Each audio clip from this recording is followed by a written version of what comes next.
Olá pessoal, eu sou Natália Julinda, da equipe da liturgia da paróquia Nossa Senhora de Nazaré, Cabedelo. Estou aqui para darmos continuidade à nossa formação sobre a Santa Missa. Toda quarta-feira teremos um pequeno vídeo formativo que ficará gravado no nosso canal para que vocês possam revisitar quantas vezes quiserem e compartilhar à vontade. Quem ainda não assistiu ao nosso primeiro vídeo, vai lá, confere para não perder nenhum detalhe.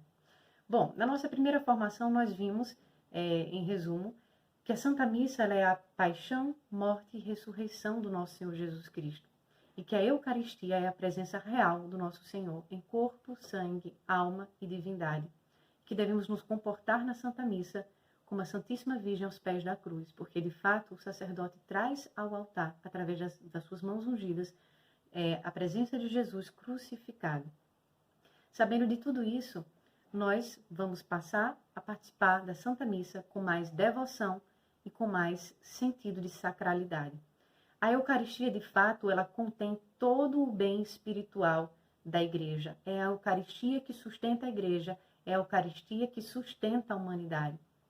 Se nós olharmos para nós mesmos com sinceridade e honestidade, vamos ver que constantemente nos afastamos do nosso Senhor, nos afastamos de sua intimidade e constantemente caímos em pecado. E mesmo os pecados veniais, eles são capazes de arrefecer o nosso amor por Cristo, diminuir o nosso amor por Cristo. E a Eucaristia, ela é o antídoto para reinflamar esse amor por Cristo e para apagar esses pecados veniais. Só uma observação, os pecados mortais, eles não são apagados na Santa Missa. É preciso que eu frequente o sacramento da confissão, para que uma vez meus pecados, tendo sido perdoados sacramentalmente, eu possa, de fato, entrar em comunhão com o corpo e sangue do nosso Senhor Jesus Cristo. Bom, a Eucaristia, portanto, é o tesouro mais precioso que nós temos, é a riqueza maior que nós temos, e por isso a Santa Igreja preserva esse tesouro, guarda esse tesouro, protege através de certas normas. E é mais ou menos sobre isso que nós vamos falar hoje, antes de entrarmos no passo a passo da Santa Missa, para que possamos entender o porquê de cada gesto, de cada ação, em cada uma das partes da missa. Como eu falei, a Santa Missa ela é protegida por normas. Nós temos o Missal Romano, que é aquele livro que o padre usa durante a Santa Missa para saber aquilo que deve falar, os gestos que deve fazer. Nós temos a introdução geral do Missal Romano. Nós temos alguns documentos também da Santa Igreja que tratam sobre a Eucaristia. Enfim, existem normas a serem protegidas, normas a serem obedecidas. E muita gente, sem entender o sentido real da Santa Missa, sem entender que ali é um mistério a ser preservado, que ali é a paixão do nosso Senhor Jesus Cristo, vai para a Santa Missa e acha a Santa Missa chata, enfadonha, repetitiva. Mas assim eles pensam porque eles, de fato, não foram catequizados. Eles ainda não entenderam o sentido do mistério. E por isso eles querem novidade, eles querem algo atrativo, querem mundanizar a Santa Missa. Mas quando nós tratamos de missa, quando tratamos de liturgia, não cabe invencionice, não cabe criatividade, cabe fidelidade, porque as normas que ali estão, elas têm todas um sentido de ser e são e devemos então celebrar a Santa Missa como os primeiros cristãos celebravam na sua essência, como Cristo nos deu na sua essência. Então não cabe a nós inventar as coisas. Como São Paulo diz, eu vos transmiti aquilo que recebi. Ou seja, nós devemos celebrar aquilo que recebemos e não criar inovações na nossa cabeça. A Santa Missa, de fato, é uma repetição, mas ela é uma repetição solene e, quando bem feita, quando feita com uma boa disposição de espírito, produz muitos frutos. Veja, por exemplo, o Santo Terço. É uma repetição, mas é uma repetição solene, cheia de sentido. E quando bem rezado, quando bem meditado, o Santo Terço produz grandes frutos. Então, a Santa Missa ela também é uma repetição porque é um ritual. E antropologicamente falando, o ritual é repetição. Quando a gente começa a querer que a Santa Missa tenha novidades, a gente esvazia completamente o sentido da própria palavra ritual, que é repetição. A Santa Missa é um ritual de salvação.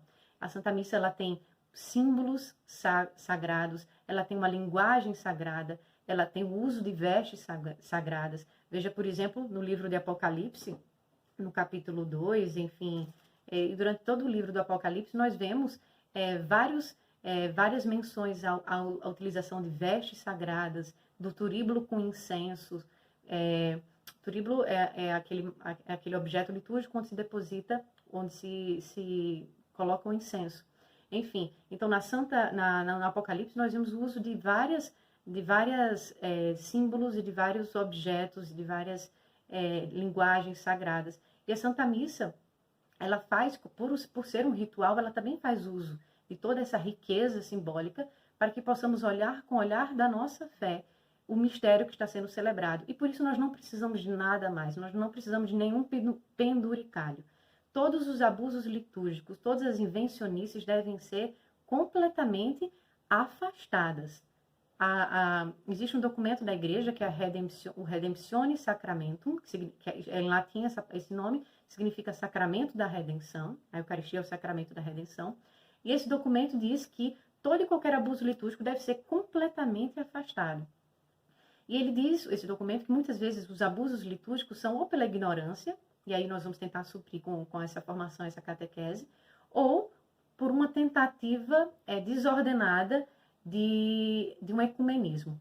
Porque muitas vezes as pessoas ficam querendo introduzir dentro da Santa Missa aspectos e ritos de outras religiões, e isso, de acordo com o documento, é terminantemente proibido. Até mesmo o templo, o lugar onde vai ser celebrada a Santa Missa, o documento diz que não é possível utilizar um outro templo ou um outro lugar sagrado de qualquer outra religião não cristã. O documento ele também diz, por exemplo, que é terminantemente proibido que a Santa Missa seja utilizada como um acontecimento político ou como qualquer tipo de acontecimento mundano, ou introduzir na missa qualquer coisa mundana ou qualquer outro elemento que se afaste do mistério a ser celebrado. Portanto, todo e qualquer abuso litúrgico deve ser afastado. Muitas vezes a gente vê uma tentativa da equipe da liturgia de querer criar inovações para tornar a coisa mais atrativa, como se o sacrifício de Cristo não fosse atraente por si só. Então você vê, por exemplo, um catequista vestido de palhaço, você vê danças litúrgicas, você vê um excesso de música agitada, diminuição do silêncio, você vê, por exemplo, vídeos na internet de missa sertaneja, missas indígenas, missas tribais, missas africanas. Você vê, por exemplo, vídeos na internet de o Santíssimo sendo levado ao altar. O Santíssimo é Jesus na Eucaristia dentro do ostensório, que é aquele objeto onde Jesus é colocado para ser adorado. Aí você vê, por exemplo, vídeos onde um drone leva o ostensório contendo Jesus Eucarístico ao altar, ou seja, uma diversidade de abusos litúrgicos na tentativa de fazer a missa mais atraente. E tudo isso deve ser afastado. Nós devemos obedecer o que diz a igreja, as normas da igreja. E por isso nós vamos aprender o passo a passo, o que diz a igreja e como devemos bem participar da Santa Missa. São Luís Maria Grignon de Montfort, ele nos diz o seguinte, que o demônio, que é um falsificador fino e experimentado, ele tenta perverter as nossas duas maiores devoções, que é a devoção mariana e a Santa Eucaristia, que é a maior de todas, por óbvio. Como é que ele tenta perverter? Fazendo com que a gente participe dessas devoções, faça essas devoções, mas faça elas de uma maneira totalmente esvaziada e deturpada. Na Santa Missa, como é que isso acontece? Você participa da Santa Missa, mas ela já foi modificada a tal ponto pela criatividade e invencionice das pessoas que tentam torná-la mais atraente, que você participa e não consegue, de fato, entrar numa comunhão espiritual com Cristo, porque tem muita distração e tem muita coisa que dispersa do verdadeiro mistério. Veja, por exemplo, em Gênesis, Adão e Eva, nosso Senhor, quando criou o Jardim do Éden, ele proíbe que Adão e Eva comam de uma das árvores, que é a árvore do conhecimento do bem e do mal. Deus proíbe que Adão e Eva comam dessa árvore do conhecimento do bem e do mal, mas Eva vai lá e come do fruto da árvore do bem e do mal. O que significa isso? Que só a Deus cabe dizer aquilo que é bem e o que é mal. Só a Deus cabe dizer aquilo que é certo e aquilo que é errado. E ele concedeu à sua igreja, de acordo com as Sagradas Escrituras, as Sagradas Escrituras dizem que a igreja é a coluna e o sustentáculo da verdade. E concedeu à sua igreja o mistério da Santa Missa e a capacidade de ordená-la ao longo dos séculos. Quando a gente pega para nós essa função de dizer aquilo que é bem e aquilo que é mal, aquilo que é certo e aquilo que é errado, nós estamos repetindo o pecado de Adão e Eva e querendo usurpar o lugar de Deus, que é o legislador supremo, querendo dizer, então, agora o que é bem e o que é mal, aquilo que é mais adequado ou aquilo que é inadequado. Então, a gente usurpa uma função que não é nossa. A gente repete um pecado antigo, o pecado de Adão e Eva, querendo comer o fruto do bem e do mal.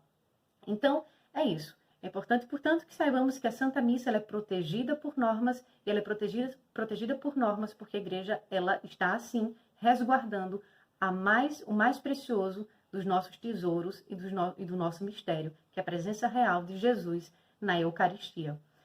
Sabendo disso, a partir da próxima, espero que vocês fiquem conosco, porque a partir dos próximos vídeos nós vamos começar a entrar nesse mistério e compreender cada uma de suas partes. Fiquem conosco, porque eu tenho certeza de que vocês terão o seu coração reinflamado de amor a Cristo e a Santa Missa. Deus abençoe.